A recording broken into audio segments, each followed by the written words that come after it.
Do I make a request again? The children who are making noise, please remove them from the room immediately. Thank you.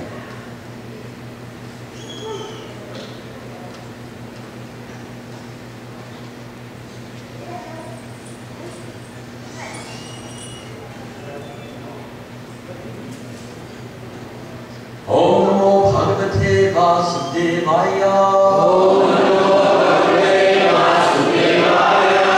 Om Namo Bhagavate Vasudevaya. Om Namo Bhagavate Vasudevaya. Om Namo Bhagavate Vasudevaya.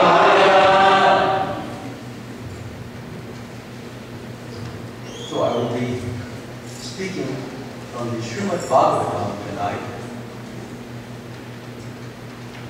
the 11th canto, chapter 14, text number 16. But I don't think we have it on the board, but I will read the Sanskrit, and then I will read the translation. What is the title? The title of the chapter? Sure, thank you. Lord Krishna explains the yoga system.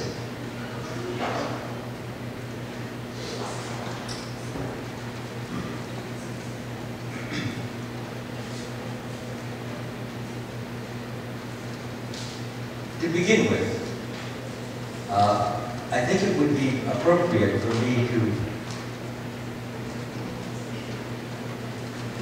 to show how this chapter developed. What is the basis, what is the cause of this chapter? And the very first text, or the very first verse in the translation, Uddhava, who happens to be a cousin of Krishna, he also is a very close friend of Krishna, and he's a great devotee of Krishna. So these 3 points are what Uddhava is. He was highly trained. He was a member of the Yadu dynasty, and he was a high person, what you call it, one of the chief persons or commanders in the Yadu army as well. So Uddhava is very dear to Krishna, but he is more than merely a soldier and an official and an administrator. He is a great devotee of the Lord. And it is quite unusual to have persons who are commanders who are also great devotees of God. Generally, people get into the fighting spirit, but they don't often get into the devotional spirit or the very purpose for which they're fighting, the higher purpose, as opposed to the worldly purpose. Sometimes somebody attacks your land, or somebody attacks your people, and you have to defend them. And that's the most immediate purpose. But there is still a higher purpose. And Krishna mentions what that, excuse me.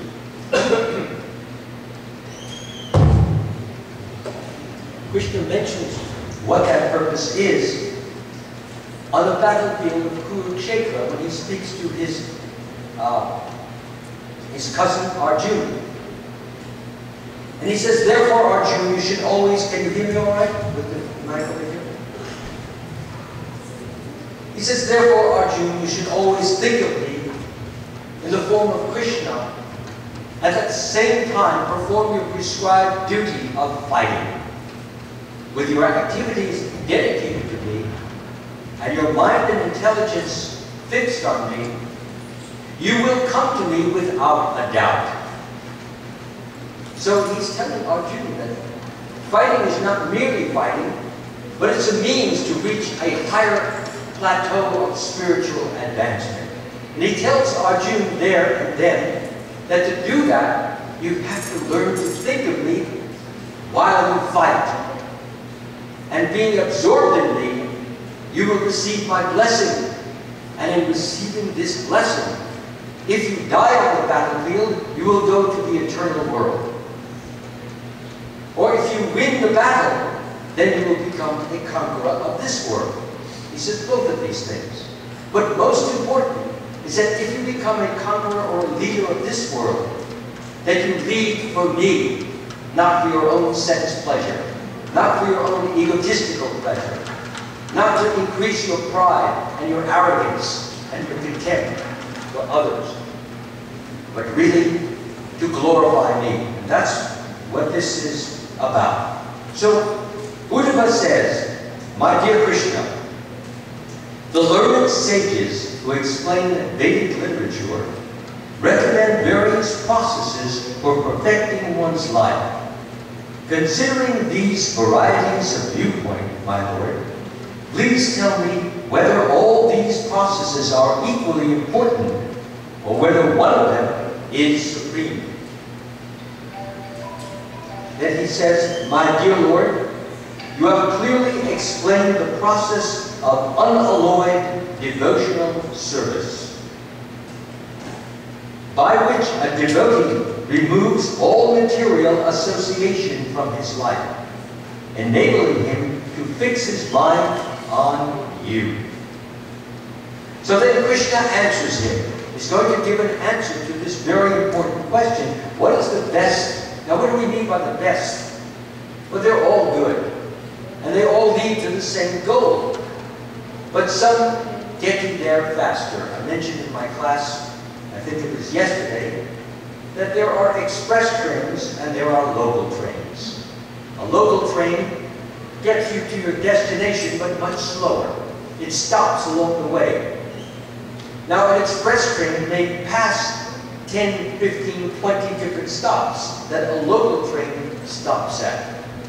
So Krishna is telling Arjuna here, and I will get to the verse in just a moment, that to get on the express train is the best way, because you will get there faster, the miseries of your life will decrease faster, and ultimately you will return home back to Godhead from which you originally came from, which I would like to deal with a lot in depth as soon as I finish the verse here. So we come to text number 16, and I will read the Sanskrit, then I will read the translation, and then the purport that Srila Prabhupada gives us, and then I will comment on the different aspects of the purport.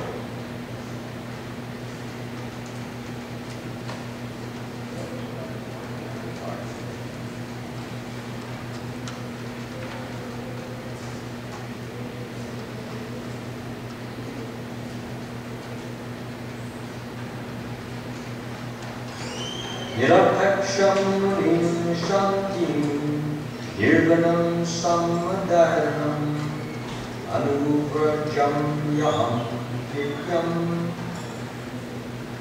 hayayit yanki renuhi. The translation of that is,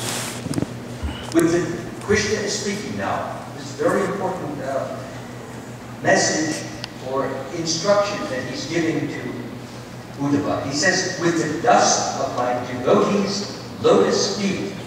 What does he mean by lotus feet? Well, the toes, they have 5 little toes. And they resemble a lotus. Lotus has petals. So they're referred to as lotus-like. How many of us here have smelled the lotus? Anybody has ever smelled the lotus? Very fragrant, very intense, very likable. So there's no, how can I say, there's no wearying in smelling a lotus. You could go on smelling it for a long time and not get tired, because it is very delightful to behold. So Krishna says here that with the dust of my devotees' lotus feet. By dust he means when we walk on the ground, the feet pick up dust. That's quite natural, because there's dust in the air. So, with the dust of my devotees' lotus feet, I desire to purify the material worlds, which are situated within me. Thus, I always follow the footsteps of my pure devotees. A pure devotee is a devotee who has no material desires.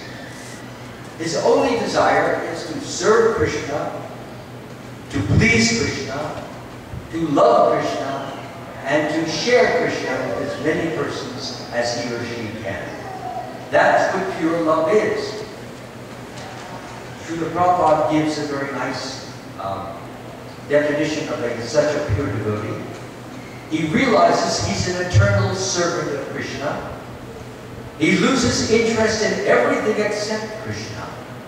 He's always thinking of Krishna. He's always thinking of different ways to spread Krishna's holy name. And he understands that his only business is to spread the Krishna consciousness movement all over the world. So his whole mindset is to share the Lord with as many persons as possible. Whether you worship the Lord he does as Krishna, or as Rama, as Allah, it really doesn't matter because there's only one God who has many names and comes in many forms.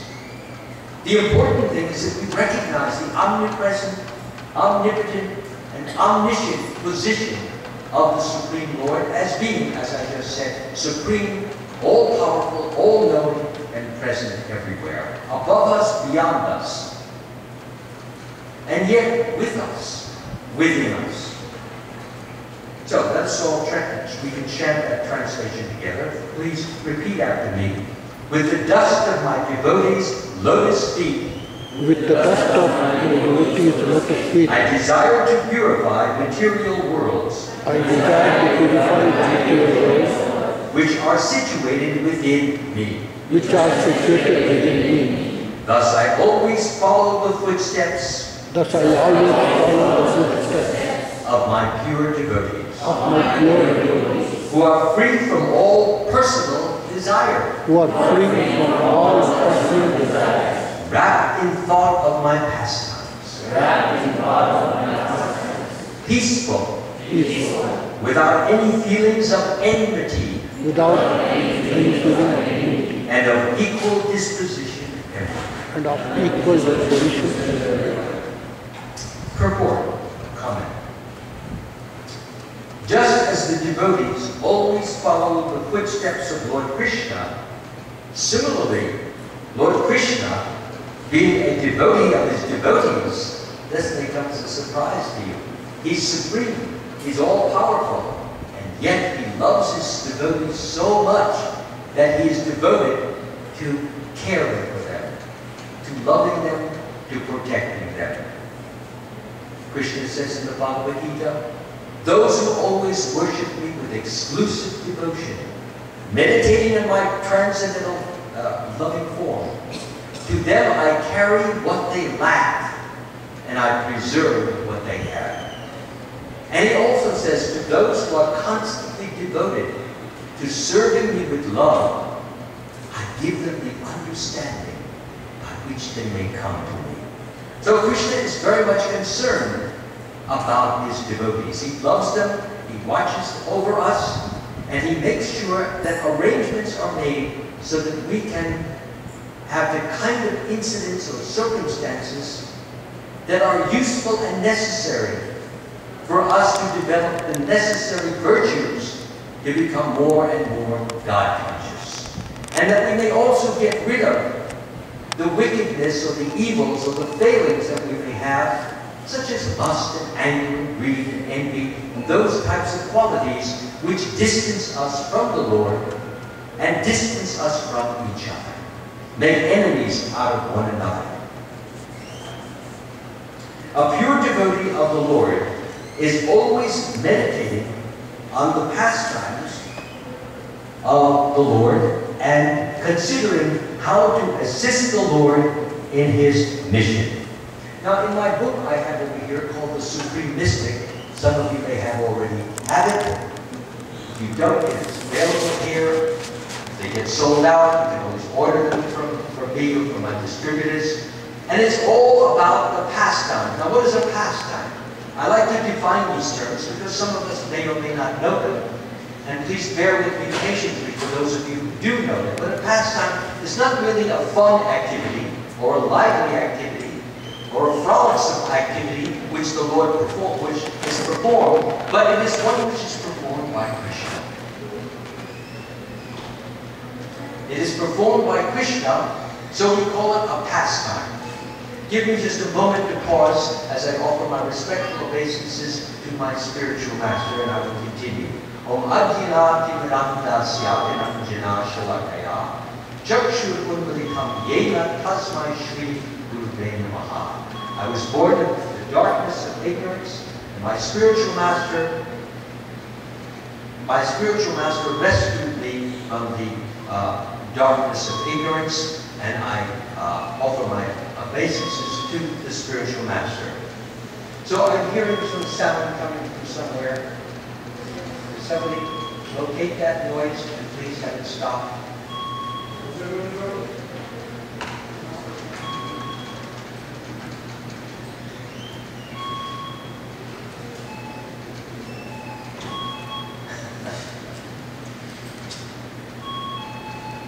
Is that a cell phone or is it a...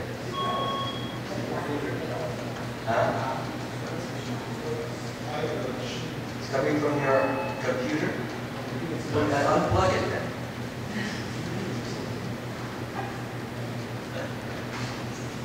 Thank you. Is it finished now? Okay, fine. Thank you. It's just, you can see how egotistical I am. I don't like any competition. So please bear with me. It's just that I give undivided attention when I come to these talks, and I like to sing, not just so that you should worship me or adore me, that's the last I would like from you, but I would like you to worship and adore these teachings and internalize them so that they become a meaningful and inextricable part of your life. This is what is most important. So, as I was saying, does anybody know the part that I left off on? Do you remember? Okay.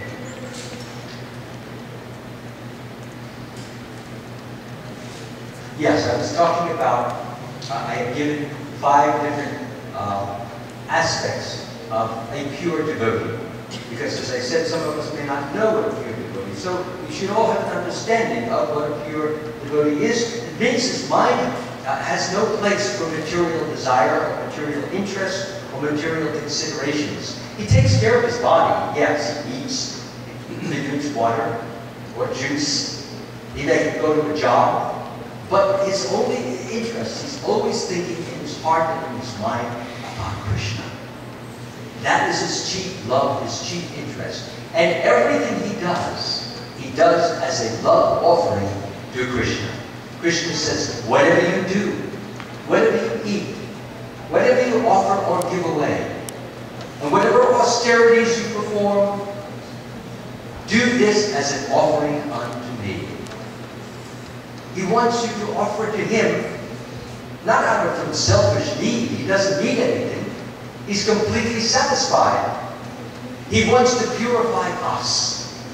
And when we become purified and we make offerings which are completely pure, expecting nothing in return, we don't have to get some particular object. Oh Lord, please get me a nice Mercedes car.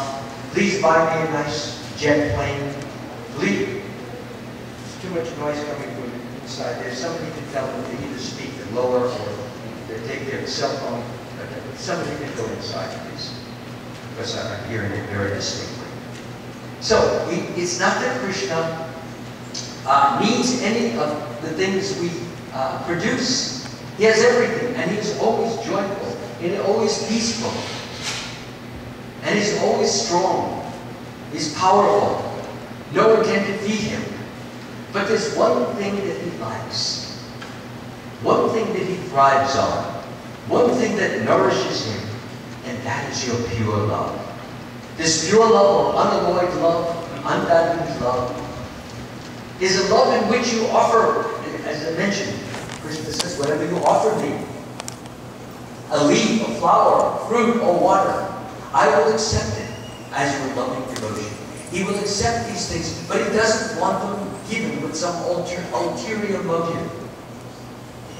And when when you receive this affection, this devotion, this love from Krishna, then you are in a very secure, very peaceful, very strong position, because you have as your backup, so to speak, the most powerful, the most joyful, the most loving person in existence, making sure that your life is being carried on in such a way, arrangements are being made in such a way, your karma is being given to you in such a way that you will progress, and you will advance, and you will become more and more Krishna conscious.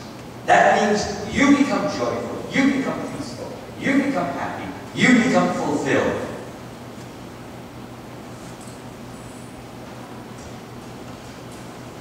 Continuing.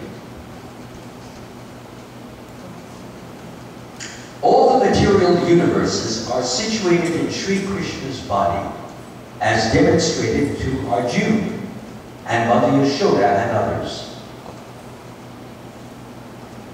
So, who knows, when Lord Krishna showed his, as is indicated here, that all the material universes are situated in Krishna. Where did we find this? What example? Can anyone of us give this example? Yes. Virat Swarup. What? Virat Swarup. Yeah. Krishna's Give a translation. Everybody doesn't speak. Krishna's universal form. It is in the Bhagavad Gita, and Krishna manifests, yes, his universal form. And he shows Arjuna what this form is, and it's actually quite horrendous and quite frightening. There is another time where he shows his universal form to his mother Yashoda, in which he opens his mouth to see if he has swallowed some clay. And when she opens and looks in, she doesn't see the inside of a normal child's mouth. She sees the entire universe, stars and planets, Earth, herself, living entities, etc. So that's what's being referred to here. Arjuna, Mother Yashoda, and others. Lord Krishna is the Supreme Personality of Godhead. Therefore, there is no question of impurity in the Lord.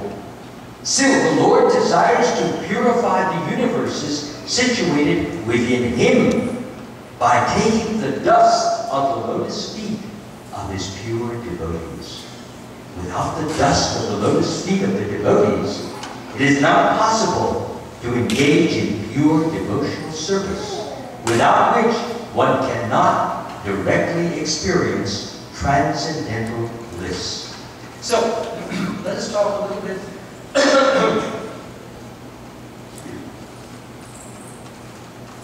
about this dust. When a pure devotee, which I have now described and I have now defined as one who has no material desires, but has one desire to serve Krishna, to love Krishna, to adore Krishna, to glorify Krishna, to sing about Krishna, to dance for Krishna, to work for Krishna, to struggle for Krishna, to live for Krishna, to die for Krishna. This is pure devotee. So such a person is an unusual person. They are not very common in this world. So therefore, they emanate very spiritual vibrations. Spirit